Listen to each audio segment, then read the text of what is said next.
Hello बच्चा party, कैसे हो आप सभी। आई होप आप सभी ठीक होंगे।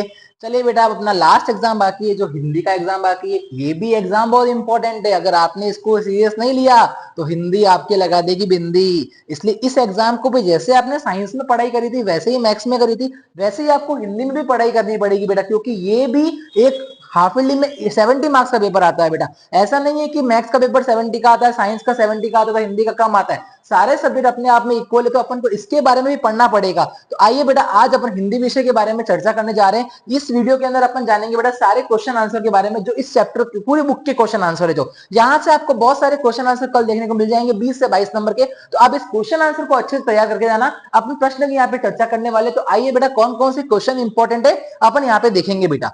चलिए बेटा, क्या लिखा हुआ है। सबसे पहले क्षितिज के काव्य खंड की अपन बात करेंगे, जो अति लघुतरात्मक प्रश्न जो होते हैं बेटा, उसकी बात करेंगे बेटा। उद्धव के व्यवहार की तुलना किन किन से की गई है। पहला प्रश्न तो यही रहेगा अपना कि उद्धव की जो तुलना है बेटा, उद्धव के व्यवहार की उनकी किन किन से तुलना की गई है। दूसरा, सूरदास के किन्हीं दो प्रमुख ग्रंथों के नाम लिखो। सूरदास के कोई दो प्रमुख ग्रंथ है, उनके कोई नाम लिखने हैं बेटा। राम लक्ष्मण परशुराम सवाल रामचरितमानस के किस कांड से लिया गया है बेटा, अपन को यह बताना है। रामचरितमानस के रचयिता कौन है वो भी बताना है आपको। जय शंकर प्रसाद की किन्हीं दो काव्य कृतियों के नाम लिखिए। उत्साह कविता में बादल किसका प्रतीक है, ये अपन को बताना है। बच्चे की दंतुड़ती मुस्कान का कवि के मन पर क्या प्रभाव पड़ता है, ये अपन को बताना है बेटा। नागार्जुन की किन्हीं दो काव्य कृतियों के नाम लिखने हैं। गिरिजा कुमार माथुर के किन्हीं दो रचनाओं के नाम लिखने हैं। महावीर प्रसाद ने क्या तर्क देकर स्त्री शिक्षा का समर्थन किया है, आपको यह भी बताना है। अब बात करते बेटा अपन लघुतरात्मक प्रश्न की। सूरदास जी ने उद्भव कमल पत्र में क्या समानता बताई है। गोपियों द्वारा हमारे हारिल की लकड़ी कहने का क्या तात्पर्य है। गोपियों द्वारा उद्भव को भाग्यवान कहने में क्या व्यंग्य निहित है बेटा। दोहा नामक छंद के लक्षण लिखिए। लक्ष्मण ने वीर योद्धा की क्या विशेषता बताई है। राम लक्ष्मण परशुराम संवाद पाठ में किन जीवन मूल्यों को अपनाने का संकेत किया गया है। नेक्स्ट, साहस और शक्ति के साथ विनम्रता हो तो बेहतर है, इस कथन पर अपने विचार लिखने हैं। चांदनी रात की सुंदरता को कवि ने किन किन रूपों में देखा है। कवि ने श्री बलदुल्ला किसके लिए प्रयुक्त किया है और उन्हें संसार रूपी मंदिर का दीपक क्यों कहा है। आइए, स्मृति को पाठ्य बनाने से कवि का क्या आशय है। उज्जवल गाथा कैसे गाओ मधुर चांदनी रातों के कथन के माध्यम से कवि क्या कहना चाहता है। उत्साह कविता में बादल किन किन अर्थों की ओर संकेत करता है।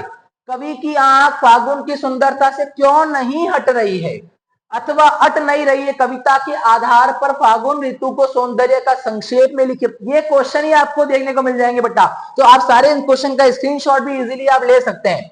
बच्चे की दंतुड़ती मुस्कान का कवि के मन पर क्या प्रभाव पड़ता है। बच्चे की मुस्कान और बड़े व्यक्ति की मुस्कान में क्या अंतर होता है। यह दंतुड़ती मुस्कान कविता का मूल भाव अपने शब्दों में लिखिए। फसल को हाथों के स्पर्श की गरिमा और महिमा कहकर कवि क्या व्यक्त करना चाहता है। आइए बेटा नेक्स्ट चलते हैं। छाया मत छूना गिरिजा कुमार माथुर की यह कविता क्या संदेश देती है।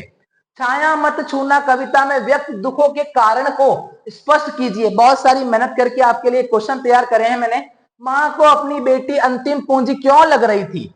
माँ ने बेटी को क्या क्या सीख दी अथवा कन्यादान कविता में एक माँ अपनी बेटी को क्या सीख दे रही है, इस संक्षेप में लिखिए। संगीतकार जैसे व्यक्ति संगीत के अलावा और किन किन क्षेत्रों में दिखाई देते हैं। नेक्स्ट, संगीतकार किन किन रूपों में मुख्य गायक गायिकाओं की मदद करते हैं। सेनानी, अब बेटा ये आ रहा है अपना गद्य खंड का पाठ।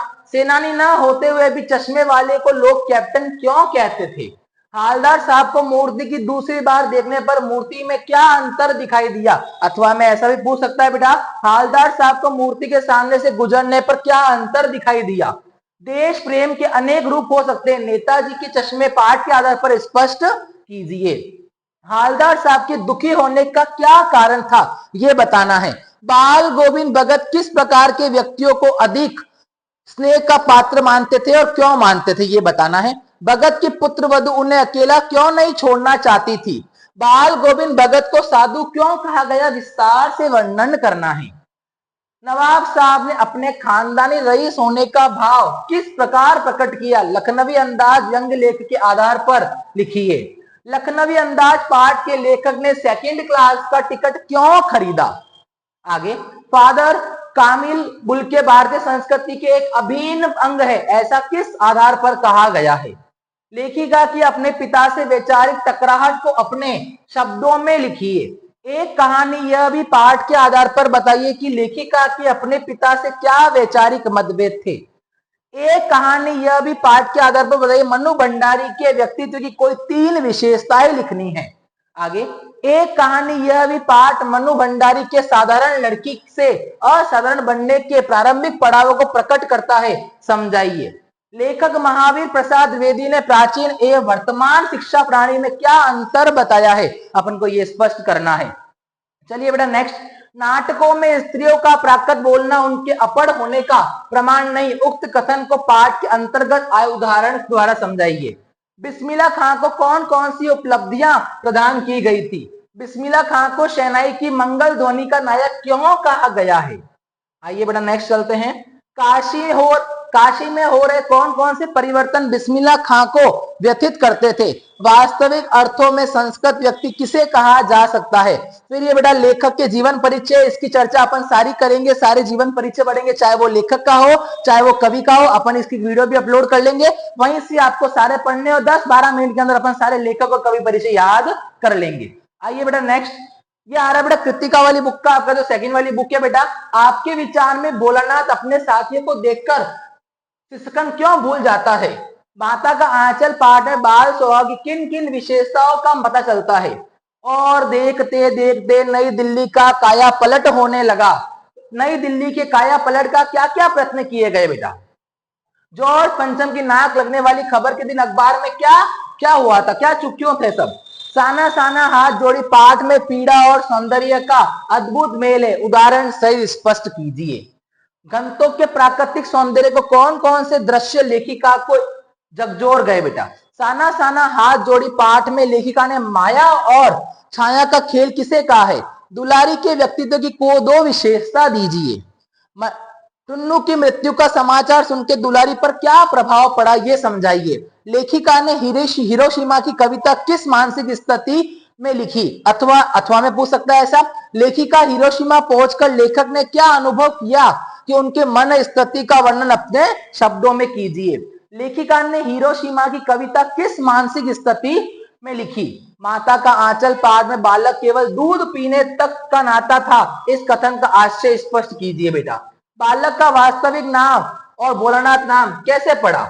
आइए, जॉर्ज पंचम की नाक लगने वाली खबर के दिन अखबार क्यों चुप थे बेटा? ये क्वेश्चन पहले भी लिख चुका हूं मैं। गंतों को महतम का बादशाह का शहर क्यों कहा गया है? ये तो बहुत ज्यादा इंपॉर्टेंट है बेटा। यहाँ अपन ने सारे प्रश्नों की चर्चा कर ली है, ये सारे 30-40-50 क्वेश्चन है बेटा। ये सारे क्वेश्चन आपको देखने हैं सर, इसके आंसर कहाँ मिलेंगे? इसके आंसर बेटा मैं नीचे डिस्क्रिप्शन बॉक्स में या कमेंट बॉक्स में डाल दूंगा, वहां से आप पीडीएफ में क्वेश्चन के आंसर डाउनलोड कर सकते हैं और सारे क्वेश्चन याद करके जाना, यहीं से आपको सारे क्वेश्चन देखने को मिल सकते हैं बेटा। अगर आप इस चैनल पर नए हैं तो चैनल को सब्सक्राइब जरूर कर देना और बेल आइकन को दबा देना ताकि आप हमारी कोई भी वीडियो मिस ना कर सके। तब तक के लिए नई बोर्ड कैप्सूल के साथ में अपन मिलते हैं नेक्स्ट वीडियो में। Thank you so much.